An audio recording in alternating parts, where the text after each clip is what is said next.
Assalamualaikum warahmatullahi wabarakatuh. Tajuk kita pada hari ini adalah rukun nikah, mahar dan walimatul urus. Untuk siri ini, Ustaz akan fokuskan kepada rukun nikah. Rukun nikah ada 5 rukun nikah. Yang pertama adalah bakal suami, yang kedua bakal isteri, yang ketiga wali, yang keempat adanya 2 orang saksi, yang kelimanya adalah lafaz ijab dan qabul ataupun disebut sebagai sighah. Jadi untuk bahagian rukun nikah ni, Ustaz ringkaskan ia kepada siswa suami, ringkaskan pada siswa suami, isteri dan saksi, wali dan akad. Okey, jadi pelajar mudah ingat ringkasannya adalah siswa. Okey, seterusnya kita lihat kepada syarat bakal suami ataupun isteri. Okey, kita lihat pada suami. Suami, syarat pertamanya suami itu mestilah beragama Islam. Yang kedua, lelaki, jelas ia adalah seorang lelaki. Yang ketiganya, dan dia bukanlah seorang lelaki yang beristeri 4.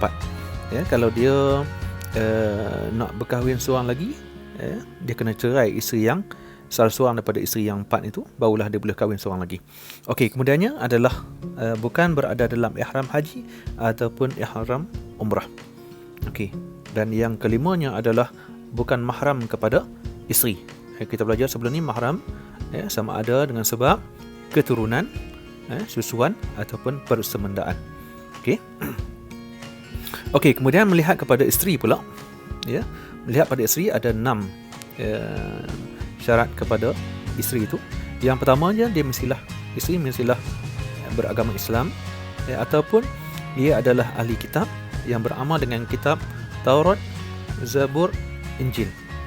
Okey. Yang keduanya, ia mestilah jelas sebagai seorang perempuan dan bukan isteri orang. Kemudian dia bukan berada dalam iddah talak raj'i. Maksudnya talak raj'i maksudnya suami itu boleh rujuk semula dengan dia, untuk meneruskan perkahwinan. Maksudnya suami itu ada kuasa untuk rujuk dengan isteri yang telah diceraikan tadi. Itu maksudnya iddah talak raj'i. Okey. Kemudian yang kelimanya bukan dalam ihram haji dan umrah sama seperti suami tadi. Dan yang keenamnya adalah dia bukan mahram pada suami, sama juga dengan sebab keturunan, susuan ataupun persemendaan. Okey. Okey, kemudian kita lihat kepada wali nikah. Bila sebut wali nikah, adalah merujuk kepada orang yang berkuasa untuk mengahwinkan seseorang perempuan. Dan wali nikah ni, cuba lihat di bawah ni, wali nikah terbahagi kepada 2. Yang pertama disebut sebagai wali nasab, iaitu wali keturunan. Nasab maksudnya keturunan. Okey, yang kedua adalah wali hakim. Wali hakim adalah seseorang yang diberi kuasa oleh sultan untuk mengahwinkan perempuan dengan sebab keadaan yang tertentu yang membolehkan wali hakim ini mengahwinkan perempuan tersebut. Okey, kita berbalik kepada wali nasab. Wali nasab terbahagi kepada 2. Yang pertama adalah wali mujbir. Yang kedua wali ghairu mujbir ataupun bukan mujbir. Wali mujbir hanya 2 orang saja, iaitu bapa ataupun datuk. Okey. Kalau wali bukan mujbir, iaitu selain bapa dan datuk, seperti saudara lelaki seibu sebapa. InsyaAllah kita akan tengok lepas ni siapakah yang dikatakan wali nasab bukan mujbir. Okey, sedikit info di sini. Istilah sekufu. Sekufu adalah maksudnya suami isteri itu juga dilihat untuk meneruskan perkahwinan tu daripada segi setaraf. Setaraf sama ada keturunan, setaraf daripada segi pendidikan, pekerjaan dan sebagainya.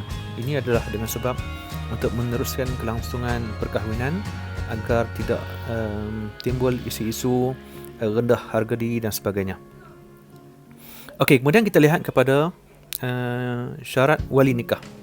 Wali nikah dia mestilah seorang yang beragama Islam. Kalau bapa yang beragama Islam, datuk yang beragama Islam, saudara lelaki yang beragama Islam. Yang kedua, dia mestilah lelaki. Kemudian dia mestilah baligh, kemudian berakal, kemudian dia bukan berada dalam ihram haji atau umrah, dan dia bukanlah orang yang ditegah untuk membelanjakan hartanya. Dalam istilahnya, dia bukanlah seorang yang muflis.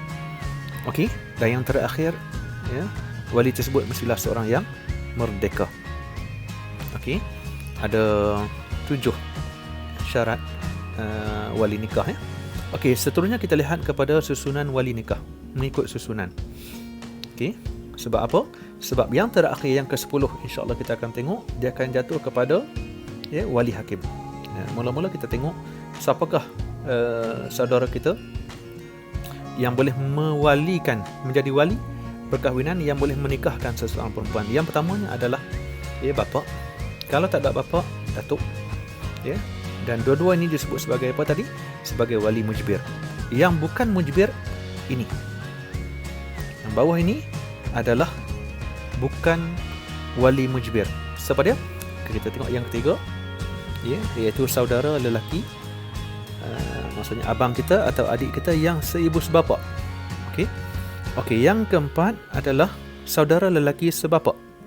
Jadi dalam bab wali, dia merujuk kepada pihak lelaki, bukan sebelah ibu. Okey, yang kelima, anak saudara lelaki daripada saudara lelaki seibu sebapa dan ke atas. Maksudnya anak saudara, adik kita ataupun abang kita yang lelaki. Okey, yang keenam adalah anak saudara lelaki daripada adik-beradik lelaki sebapa, sebelah bapa. Maksudnya anak saudara kita, yang lelaki daripada adik-beradik lelaki. Contohnya, seorang perempuan ni, dia nak berkahwin, wali yang 1 sampai 5 tu tak ada. Yang keenam ni yang ada adalah anak saudara dia yang lelaki daripada abang dia, anak abang dia. Okey, yang ketujuhnya adalah bapa saudara, seibu sebapa dan ke atas, ataupun bapa saudara sebelah bapa saudara kita. Dan yang kesembilannya adalah sepupu kita yang lelaki, sama ada seibu sebapa ataupun sebapa. Dan yang terakhir sekali barulah jatuh kepada wali hakim. Okey, jelas ada 10 susunan wali nikah, mengikut susunan. Okey, seterusnya adalah bila kita berbicara tentang wali hakim, terdapat di sini dinyatakan ada 9 sebab yang menyebabkan kuasa wali nasab berpindah kepada wali hakim, berpindah pada wali hakim. Wali hakim ni maksudnya qadhi lah, ataupun pegawai agama yang boleh menjalankan acara akad nikah. Okey, yang pertama, kita lihat yang pertama, tidak ada wali mengikut susunan. Wali tak ada. Mengikut susunan yang kita bicarakan tadi, nombor 1 sampai nombor 9 tadi, yang di atas tadi, tidak ada. Okey, maka jatuh pada wali hakim. Yang kedua, wali tidak dapat dikesan sama ada hidup ataupun mati. Okey, yang ketiga, wali jauh lebih daripada 2 marhalah. Maksudnya lebih daripada 82 km, 81 km. Jauh. Yang keempat, wali dalam tahanan dan tak dapat dihubungi, berada dalam penjara dan sebagainya. Okey, yang kelima, wali berada dalam ihram haji atau umrah, maka jatuh kepada wali hakim. Okey, yang keenam adalah wali menyembunyikan diri. Yang ketujuh, wali setaraf bergaduh. Okey, yang ke-8, wali sendiri hendak berkahwin dengan perempuan tersebut. Contohnya, dia nak berkahwin, dia minta sepupu dia, daripada bapa saudara dia, sebelah bapa saudara dia, untuk menjadi wali, sedangkan sepupu tu berkenan dengan dia, nak kahwin dengan dia. Jadi untuk mengelakkan berlakunya perkara yang merumitkan di kemudian hari sebagai persaksian dan sebagainya, maka dia tak boleh menjadi wali. untuk mengahwinkan perempuan tersebut. Okey, seterusnya yang ke-9 adalah wali enggan mewalikan perempuan tersebut, maka jatuh kepada wali hakim. Okey, yang seterusnya adalah saksi nikah. Kita akan lihat saksi nikah. Saksi nikah ni penting. Sebab apa? Ustaz nyatakan di sini sebab saksi nikah adalah orang yang boleh memberikan keterangan sekiranya timbul sebarang isu tentang perkahwinan yang telah berlangsung. Ya. Okey, yang kedua, saksi nikah juga adalah sebagai salah satu syarat untuk menentukan sahnya perkahwinan tersebut, dan saksi juga adalah orang yang mampu memuliakan perkahwinan. Ya. Kemudian saksi nikah juga adalah untuk mengelakkan daripada berlakunya fitnah di kemudian hari. Maksudnya, contohnya ada teknikal dan sebagainya yang menyebabkan perkahwinan itu diragui, maka ada saksi yang kita lantik tadi, dia akan bersaksi bahawa perkahwinan itu telah berlaku. Okey, yang seterusnya saksi juga adalah seorang yang dilantik untuk memuliakan majlis akad nikah tersebut. Okey, kemudian kita lihat kepada lafaz ijab dan qabul. Lafaz ijab dan qabul maksudnya lafaz daripada pihak wali, dan qabul adalah lafaz daripada pihak pengantin lelaki. Ijab, apa dia ijab? Ijab adalah lafaz yang diucapkan oleh wali. Ya, oleh wali. Seperti apa kata dia? Contohnya dia kata, aku nikahkan anak aku, si fulan dengan si fulan, dengan mas kahwin berapa ringgit? Tunai. Okey. Lafaz qabul pula merujuk kepada jawapan yang diterima oleh bakal suami. Contohnya dia berkata, aku terima nikah si fulan sebut nama dengan mas kahwin berapa ringgit tunai. Itu dia lafaz ijab dan qabul. Ataupun mudahnya, contohnya dia sebut, aku terima nikah, dah memadai, sebagai lafaz qabul. Okey, yang seterusnya adalah syarat ijab. Wali itu bila dia menyebut lafaz ijab, maka apakah syaratnya? Syaratnya mestilah ada 1, 2, 3, 4, 5. Ada 5 syarat ijab. Yang pertama dilafazkan oleh wali ataupun wakilnya. Contoh wakil ni, kalau wali, ayah, datuk, saudara lelaki yang kita tengok susunan tadi, ataupun wakilnya, contohnya aku berwakilkan si fulan, wali tadilah, menikahkan kamu, contohnya. Okey, yang kedua, berlaku dalam satu majlis, suami isteri akad, wali saksi, berlaku dalam satu majlis. Okey, yang ketiga, tidak dengan bahasa sindiran. Contohnya, sepatutnya aku nikahkan engkau, tetapi dia gunakan bahasa aku serahkan kepada engkau. Serahkan itu adalah bahasa sindiran. Tidak boleh. Okey, yang keempatnya adalah lafaznya difahami oleh wali, suami dan saksi. Kemudian yang kelimanya, dia tidak diucapan lafaz ijab tersebut tidak diselangi oleh diam yang lama ataupun ucapan lain yang menjejaskan kelancaran istilah lafaz ijab tadi. Okey, yang seterusnya adalah syarat qabul. Syarat qabul ada 6. Yang pertamanya, lafaz qabul tidak menyalahi ijab. Contohnya, masa ijab wali menyebut nama Fatimah, tiba-tiba masa qabul si suami menyebut nama Rahimah. Salah. Jadi tidak menyalahi ijab.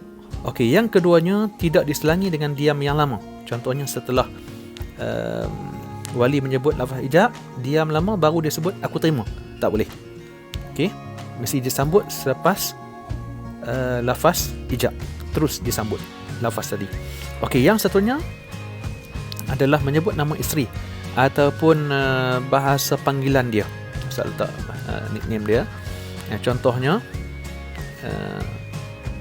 aku nikahkan engkau Fatimah dengan mas kahwin sekian. ya, maka khabar disebut aku terima Kak Yung, ya, dengan mas kahwin sekian.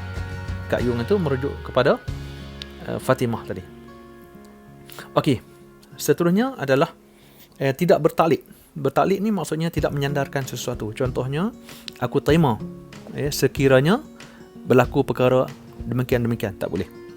Okey, dan tidak ada batas masa. Contohnya berkahwin untuk 3 bulan, tak boleh. Okey. Ataupun yang terakhir adalah dilafazkan oleh suami ataupun wakilnya. Dilafazkan oleh suami ataupun wakilnya. Contohnya si A, dia boleh terima akad nikah, maka dia mengucapkan lafaz qabul, aku terima. Ataupun si B adalah wakil kepada si A, dia menyebut aku wakil kepada si A menerima perkahwinan. Okey. Okay, alhamdulillah selesai untuk tajuk kita pada kali ini. Mudah-mudahan susunan daripada suami, isteri, wali, ya, akad dan sirah telah jelas untuk pelajar-pelajar. Mudah-mudahan kamu dapat faham dengan baik. Okey, terima kasih. Assalamualaikum.